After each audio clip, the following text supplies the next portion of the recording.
welcome back to my YouTube channel.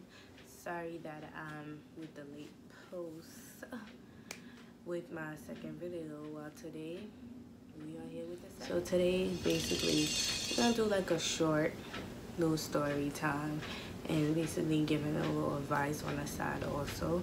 I'm gonna keep it short and beautiful.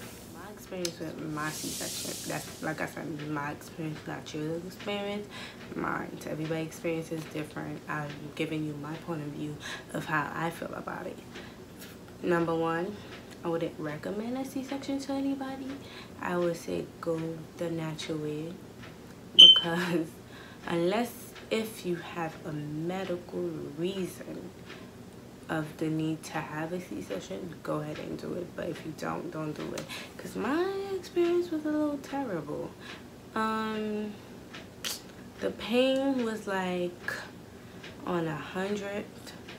Leaving the hospital, I felt like I was being stabbed and shot 50 times because they forgot to give me a girdle thingy to, I guess, to help with the stitches and the bumps on the road. Because yes, I felt every bump. So I'm not gonna say and bash the hospital or even to the hospital name, but thank you guys, I really appreciate it.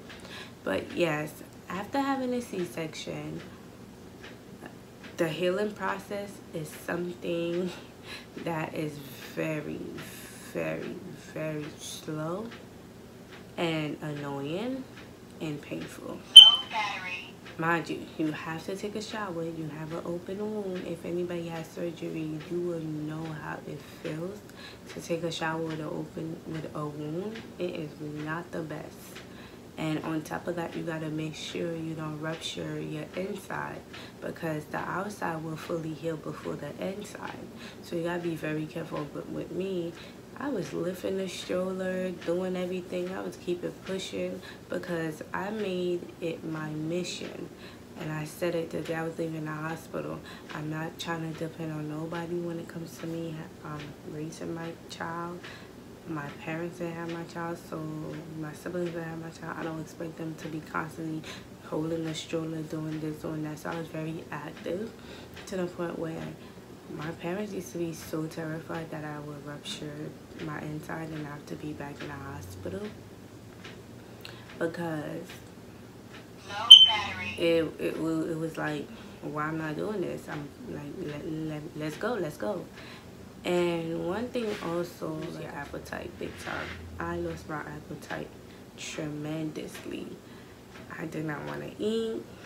I didn't want to basically just look at food, period. Food was not my main focus at that time. I guess due to, some people say it's due to the medication. Sometimes it happens, sometimes you don't. Well, with me, I was the one fortunate enough to get that. So I guess that's why I kind of snapped back a little quicker, because of the simple fact is that I didn't have an appetite. But please, if you are in postpartum, make sure you eat. Do not do like me and not eat, because not everybody's body's different. When my body can handle it, that doesn't mean your body can handle it. Sorry about that, that's my smoke detector. Like I said, make sure you eat and get as much as sleep and help you can, because it takes a village to raise a kid, especially after having a C-section. My strong mothers, keep it going. You are wonderful. God created us to be very nurturing and caring, and we are providers, and we are continuing to give our babies nothing but the best. So until my next video, bye.